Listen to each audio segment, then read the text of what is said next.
దేవుని పరిశుద్ధ నామానికి మహిమ. దేవుని పరిశుద్ధ నామానికి మహిమ కలుగును గాక.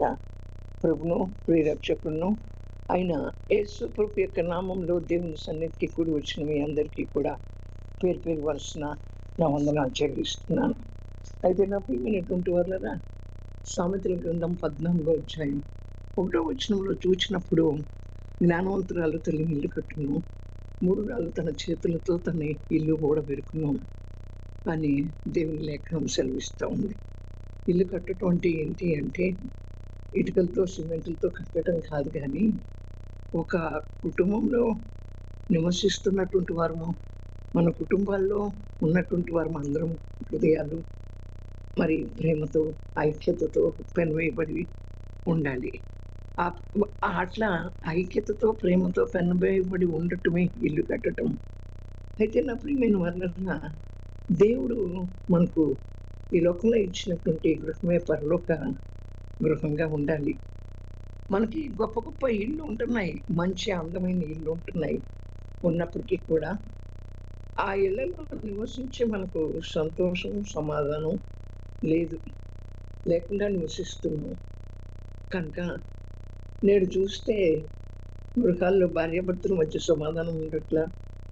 అయితే ఎఫెసీకి రాసిన పత్రిక 5వ అధ్యాయం 22వ వచనంలో, భార్యలారా మీ స్వపురుషులకు లోబడి ఉండుడి.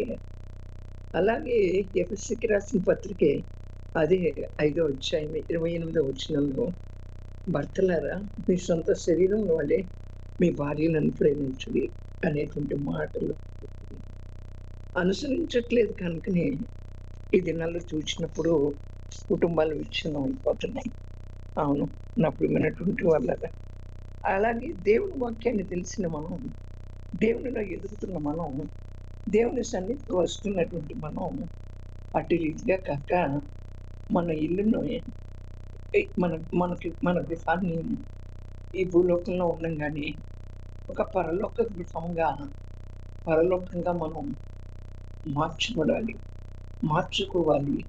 పరలోకంగా మార్చబడాలి. మనం నివసిస్తున్న గృహం అంటే మనకు సంతోషము సమాధానం ఉండాలి.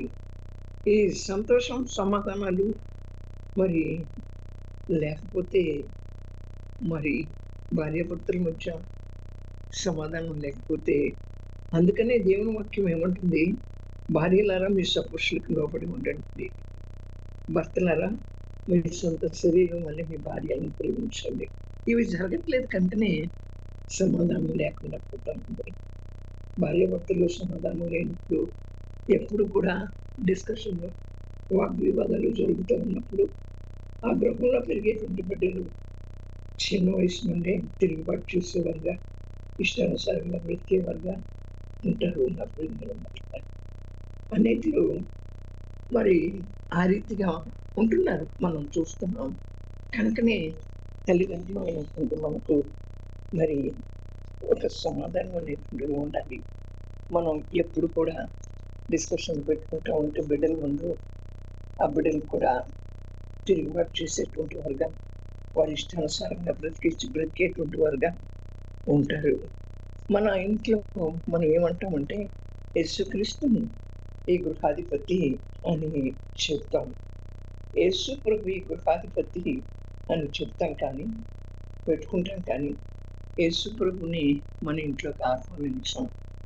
యేసు ప్రభుని మన హృదయాల్లోకి ఆహ్వానించినట్టే కనపడతాం, కానీ అది మనకు తెలుసు ఎలా ఆహ్వానిస్తున్నామో అనేటువంటిది. ప్రకటన గ్రంథం 3వ అధ్యాయం 20వ వచనంలో ఏమంటున్నాడు, దేవుని వాక్యం ఏమంటుందంటే, ఇదిగో నేను తలుపు వద్ద నుండి మరి తట్టుచున్నాను, ఎవడైనాను నా స్వరం విని తలుపు తీసిన యెడల నేను అతని ఎదుకు వచ్చి అతనితో నేనును, నాతో కూడా అతడును భోజనం చేయును అని వాక్యం సెలవిస్తాను. మరి మన గృహాల్లోకి యేసు ప్రభు రావటానికి మనం ద్వారాలు తెరిచామా? అవును నా ప్రియమైనటువంటి వాళ్ళరా, యేసు ప్రభు మన గృహాలను దర్శించాలని, మనల్ని దీవించాలని ఆశిస్తున్నాడు ప్రభుని. మరి అబ్రహామును దర్శించినప్పుడు, వారికి ఆ గృహాన్ని దర్శించినప్పుడు వారు ఆయన్ని స్వీకరించి ఆతిథ్యం ఇచ్చినప్పుడు ఆ గృహంలో ఒక గొప్ప లోటు తీరిపోయింది. ఏంటంటే గొప్ప లోటు అంటే సంతానం లేని లోటు. ఆదికాండం 10 చూచాం. వారు శారా మరి అబ్రహాము శారా వృద్ధాప్యంలో ఉన్నప్పటికీ కూడా శారా ఆయన ఆయన యేసు ప్రభు ఆ గృహాన్ని దర్శించిన తరువాత ఆ గృహంలో ఆమె గర్భవతి కుమారుని కన్నది, ఆశీర్వదించబడింది. జక్కయ్య యేసు ప్రభును చూడాలని దర్శించాలని మరి అనుకుంటాడు. అనుకుని ఏ చెట్టు ఎక్కాడు? మెడి చెట్టు ఎక్కాడు. అది యేసు ప్రభుని చూడాలని జక్కయ్య మెడి చెట్టు ఎక్కాడు, ఆ దారి గుండా వెళ్తున్నాడని.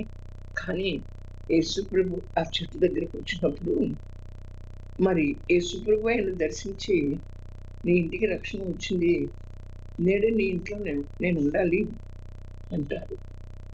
అయితే నా ప్రియమైన వాళ్ళరా, అది లూకా సువార్త 19:1-9 కనపడుతుంది. అయితే నా ప్రియమైనటువంటి వాళ్ళరా, జక్కయ్య ఇంటికి రక్షణ వచ్చింది. అక్కడ పాపాలన్నీ బయటికి పోయాయి. ఆయన అడగకుండానే ఆయన అక్రమంగా సంపాదించిన సొమ్మంతా కూడా తిరిగి ఇచ్చేస్తానని జక్కయ్య పన్నులు వసూలు చేసేటువంటి వాడు కదా, ఇచ్చేస్తానని ఒప్పుకుంటాడు. అయితే నా ప్రియమైన వాళ్ళరా, మనం యేసు ప్రభుని మన ఇంటికి ఆహ్వానించాలి. యేసు ప్రభు మా ఇంటికి రావట్లేదండి అని చెప్తారు. మనం చాలా మంది 101 కీర్తనలో చూసినప్పుడు పాపంలో కొనసాగుతారు. ఆశించినటువంటి వారి ఇంటికి కొనసాగుటకు ఆశించిన వారి ఇంటికి, పొరుగు వారిని దూషించే వారి ఇంటికి, అహంకార దృష్టి గర్వ హృదయం కల వారి ఇంటికి, మోసం చేసేటువంటి వారి ఇంటికి, అబద్ధాలు ఆడేటువంటి వారి ఇంటికి ఆయన రాలేడంట. అయితే మనం పాపంలో కొనసాగకూడదు, ఇరుగు పొరుగు వారిని దూషించకూడదు, అలాగే మనలో అహంకారం ఉండకూడదు, గర్వ హృదయం ఉండకూడదు, మనం మోసం చేయకూడదు, అబద్ధం ఆడకూడదు. అందుకని మరి మనం అనుకుంటాం, మా ఇంటికి ఎందుకు రావట్లేదంటే మనలో ఇన్ని బలహీనతలు ఉన్నాయి కనుక ఆ బలహీనతను బట్టి యేసు ప్రభు మన ఇంటికి రావట్లేదు. యేసయ్య మన ఇంటికి వస్తే ఎంత ఆశీర్వాదం. యేసయ్య ఉన్న చోట మరణం లేదు, అక్కడ మరణం కొట్టివేయబడింది. ఎలా కొట్టివేయబడింది చూడండి. ఇక్కడ చూస్తే మరి మార్తా మరియా, మార్తల ఇంట్లోకి మరణం వచ్చింది. యేసు ప్రభు కబురు పంపగానే సమాధిలో పుట్టిన 4 రోజులు అయినప్పటికీ కూడా తర్వాత వచ్చినటువంటి యేసయ్య ఆ కుడిపోయినటువంటి శరీరం కలిగిన లాజరును తిరిగి లేపాడు. మరణం నిరర్ధకమైంది, జీవము అక్షయత ప్రసాదించబడింది. కనుక యేసు ప్రభు మన ఇంటికి వస్తే మరణం కొట్టివేయబడుతుంది. యేసు ప్రభు మన ఇంటికి వస్తే అన్యాయం పాపం బయటికి పోతుంది. నా ప్రియమైనటువంటి వాళ్ళరా, యేసు ప్రభు మన గృహానికి వస్తే అబ్రహాము గృహానికి వచ్చినప్పుడు వారి సంతానపు లోటు తీరిపోయినట్లుగా మన లోట్లన్నీ కూడా తీరిపోయి ఆశీర్వదించబడతాం. దావీదు అంటాడు, నేను ఉదయం లేచి ప్రార్థన చేస్తున్నాను, నా ఇంటిని పరిశుద్ధపరుచుకుంటాను, అబద్ధములు ఆడేవారిని మోసగించేవారిని నేను నా ఇంటి నుండి తరిమి వేస్తాను, నా హృదయంలో వాటికి చోటు లేకుండా చేసుకుంటున్నాను. మా ఇంట నేను నా యథార్థ హృదయంతో నడుచుకుని నా ప్రభువుని నా ఇంటికి ఆహ్వానిస్తాను అంటున్నాను. చూడండి, ఉదయాన్నే లేచి దావీదు రాజు ప్రార్థన ద్వారా తన హృదయంలో ఉన్నటువంటి తన హృదయాన్ని పరిశుద్ధపరుచుకుంటూ, తన హృదయంలో అబద్ధాలు ఉంటే, వాటిని మోసగించే ఉంటే వాటిని అన్నిటినీ కూడా తన హృదయంలో నుండి తరిమి వేస్తాను. తన హృదయంలో వాటికి చోటు లేకుండా చేస్తున్నాను కనుక మరి నా ఇంట నేను యథార్థ హృదయంతో నడుచుకుంటున్నాను, నా ప్రభుని నా ఇంటికి ఆహ్వానిస్తాను అంటున్నాడు. నా ప్రియమైనటువంటి వాళ్ళరా, కనుక యేసయ్య మన ఇంటికి వస్తే ఎంత ఆశీర్వాదం. యేసయ్య ఉన్న చోట మరణం ఉండదు, వ్యాధి లేదు, కొరతలు లేవు. యేసయ్యను మన హృదయంలోకి ఇంటిలోకి చేర్చుకున్నప్పుడు పరలోకాన్ని భూలోకంలోనే అనుభవిస్తాం. ఏదైనా భార్యాభర్తలైనటువంటి మనం మన కుటుంబాల్లో మోకరించి యేసయ్య మా ఇంటికి రా, మమ్మల్ని మా కుటుంబాన్ని దీవించు అని ప్రార్థించినప్పుడు, ఎక్కడ ఇద్దరు ముగ్గురు నా నామంలో ఉంటారు, వారి మధ్య నేను ఉంటాను, వారి ప్రార్థన ఆలకిస్తాను, వారిని ఆశీర్వదిస్తాను అన్న దేవుడు మన మధ్యలోకి వస్తాడు. మన మధ్యలోకి వచ్చి మనల్ని ఆశీర్వదిస్తాడు, మనల్ని దీవిస్తాడు. నా ప్రియమైనటువంటి మాట్లాడాలి. అయితే అప్పుడు మన మన యొక్క గృహం కట్టబడుతుంది, మన గృహం కట్టబడుతుంది, మనం కాపాడబడతాం, మనం నిద్రిస్తూ ఉంటుంది. కానీ ఆయన మనకు సకల అవసరతలను తీరుస్తాడు. ఆయన ఇచ్చే బహుమానమైనటువంటి గర్భఫలము, ఆయన ఇచ్చేటువంటి ఆయన అనుగ్రహించే స్వాస్థ్యమైన కుమారులను కూడా పొందుతాం.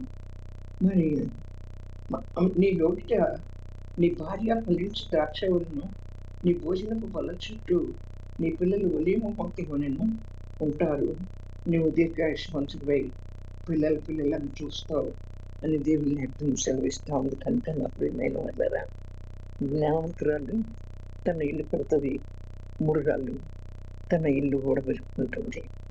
అదే దేవుడి రీతిగా మనం ఏ రీతిగా ఉన్నామో, జ్ఞానవంతులంగా ఉన్నామా, మనం ఇల్లు కట్టుకుంటున్నామా, మన గృహంలో ఇక్కడ ఇప్పుడు మనం ఈ లోకంలో నివసించేటువంటి ఈ గృహమే పరలోకంగా ఉందా, పరలోక గృహంగా మార్చబడిందా, ఈ పరలోకపు ఆశీర్వాదాలను ఇప్పుడు చూస్తున్నామా?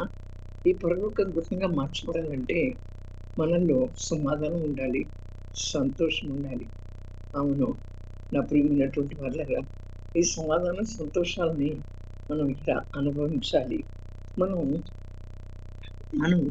అంటే ఒకరినొకరు అన్ని భర్తలారా మీ సొంత శరీరం ఉండి మీ భార్యను ప్రేమించండి, భార్యలారా మీ పురుషులకు విధేయులై ఉండండి. మనం వాక్యానుసారంగా ఆ రీతిగా జీవించవలసిన వారంగా ఉంటున్నాం. పిల్లల ముందు మనం డిస్కషన్ పెట్టుకుంటే వారి ప్రవర్తనలు ఎలా ఉంటాయంటే, వారు తిరుగుబాటు చేసేవారుగా, వారి మాటలు విన్నటువంటి వారుగా ఉంటారు. మన బిడ్డల భవిష్యత్తు బాగుండాలి అంటే, మన బిడ్డలు జీవించి ఆశీర్వదించబడాలి అంటే, మనం చక్కగా సమాధానంగా మన గృహాన్ని ఉంచుకోవాలి. మరి అబ్రహాం ఇంటికి వచ్చినప్పుడు మరి అక్కడ ఒక ఆశీర్వాదం దొరికింది. యేసు ప్రభు జక్కయ్య ఇంటికి వచ్చినప్పుడు అన్యాయం అంతా బయటకు వచ్చేసింది. అలాగే నా ప్రియమైనటువంటి వాళ్ళరా, మరియ మార్తల దగ్గరికి వచ్చినప్పుడు మరణం నిరంతరమైపోయింది. అలాగే మరి దావీదు మహారాజు ప్రార్థన చేస్తున్నాడు, నాలో అబద్ధాలని, నాలో ఉన్నటువంటి ద్వేషాన్ని, వీటన్నిటిని కూడా తీసేసుకుంటున్నాను నా హృదయంలో నుంచి అంటున్నాడు. అలా మన హృదయంలో నుంచి ఆ ద్వేషాన్ని, అబద్ధాలని, వీటన్నిటిని కూడా మనం తీసివేసుకుని ఉదయం లేచి ప్రార్థన ద్వారా మన ఇంటిని పరిశుద్ధపరచుకోవాలి. మనం ఇంటిని పరిశుద్ధపరచుకోలేకపోతే ఏమవుతుంది? మన ఇంటికి రాడు యేసయ్య. మనం పాపంలో కొనసాగుతున్న పొరుగు వారిని దూషిస్తున్నా, మరి అహంకార దృష్టి గర్వగుణం ఏమున్నా మన ఇంట్లో నివాసం చేయడానికి ఇష్టపడ్డాం. అంటే నా ప్రియమైన వాళ్ళరా, మన గృహాన్ని మనం కట్టుకోవాలి. ఆయన మన గృహాన్ని మనం కట్టుకుంటూ ఉన్నప్పుడు వారు నిద్రించుచుండగానే నా ప్రియులు నిద్రించుచుండగా వారికి ఇస్తున్నాను అంటున్నాడు. మన సకల అవసరం తీరుస్తాడు, ఆమెను గర్భఫలం ఇస్తాడు, స్వాస్థ్యమైన కుమారుని ఇస్తాడు. మరి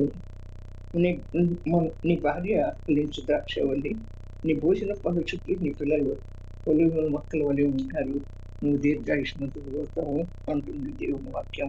ఇవన్నీ పొందుకోవాలంటే దేవుని యొక్క జ్ఞానాన్ని చక్కగా మన గృహాన్ని కట్టుకోవాలి. ఇటుకలతో, ఇసుకతో కాదు, మరి పరిశుద్ధతతో, పవిత్రతతో, దేవుని యందు భయంతో, సంతోషంతో, సమాధానంతో కట్టుకోవాలి. దేవుడు ఈ రీతిగా మనతో మాట్లాడినందుకు దేవునికి ఏమిచ్చి మనం రుణం తీర్చుకోలేము. కానీ రక్షణ పాత్రను చేతిపట్టుకుని కృతజ్ఞతాస్తుతులు చెల్లించుతున్నాం. ఇవన్నీ జరగాలంటే ముఖ్యంగా స్త్రీలమైన మనలో అణుకువ, స్వస్థ బుద్ధి కలిగి దేవుని వెతికి వేకువజామునే లేచి దేవుని సన్నిధిలో కూర్చుని దావీదు మహారాజు ప్రార్థన చేసినట్లుగా పరిశుద్ధపరచు మమ్మలను, మా కుటుంబాన్ని పరిశుద్ధపరచు. నాలో నుంచి ప్రతిదీ కూడా నీకు ఇష్టమైన ప్రతిదీ కూడా తీసివేయి అని స్థైలంగా మనం ప్రార్థించవలసిన వారంగా ఉంటున్నాం. ప్రార్థించినప్పుడు దేవుడు మన గృహాల్లోకి వస్తాడు.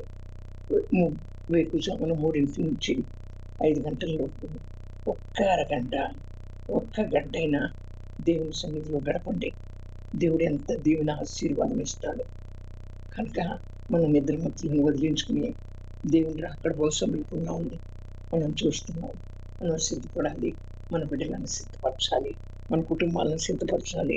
మనతో ఉన్నటువంటి వారిని కూడా సిద్ధపరచాలి. అంటే తరచుగా దేవునితో గడిపేవారుగా, దేవునితో సహవాసం చేసేవారుగా, వేకుని లేచి ఆయన పాదాలు పట్టుకునేటువంటి స్థైలంగా దేవుడి వాక్యాన్ని మనందరి వెనుకలో దీవించి ఆశీర్వదించి ప్రవర్తించే ఆమె పరిశుద్ధుడ ప్రేమ స్వరూపి మీరు నాతో మాట్లాడారు. జ్ఞానం కలిగిన స్థితిని ఇల్లు పెట్టుకున్నావు. 3 రాళ్ళు ఇల్లు ఓడబెట్టుకున్నావు. అవును ప్రభా, మేము 3 రాళ్ళ వల్లే ప్రవర్తించక జ్ఞానం కలిగి మా గృహాన్ని కట్టుకోగలిగిన ప్రభా, అట్టి శక్తి, అట్టి బలము మాకు దయచేయండి. నీ సన్నిధికి వచ్చిన ప్రతి బిడ్డని పేరు వరుసని జ్ఞాపకం చేసుకోండి. రాలేనటువంటి వారిని తీసుకురండి ప్రభా. మా గృహాలను ఎలా కట్టుకోవాలి, నీ సన్నిధిలో మేము ఎలా కూర్చుండాలి, మాలో ఉన్న ఏమేమి తీసేసుకోవాలి అనేటువంటిది మాకు నేర్పించినందుకే స్తోత్రాలు. మాకేమేమి ఆశీర్వాదాలు ఇస్తావు అబ్రహాం ద్వారా, జక్కయ్య ద్వారా, అలాగే మరియ మార్త, లాజరు ద్వారా, అలాగే దావీదు మహారాజు ఎలా ప్రార్థించాడో మాకు తెలియజేసినందుకు మీకు వందనాలు చెల్లిస్తూ మా యవనస్తులైన బిడ్డలు బహుగా ఫలించాలి అంటే మా నడుము కట్టబడ స్త్రీలమైన మా నడుము కట్టబడ. కనుక మమ్మల్ని మీ కట్టుకుని ముందు కొనసాగటానికి మీకు చూపించమని త్వరగా రానైనా యేసు ప్రభు యొక్క శక్తి కలిగిన నామములో ప్రార్థించి పొంది ఉన్నాం తండ్రి. ఆమేన్.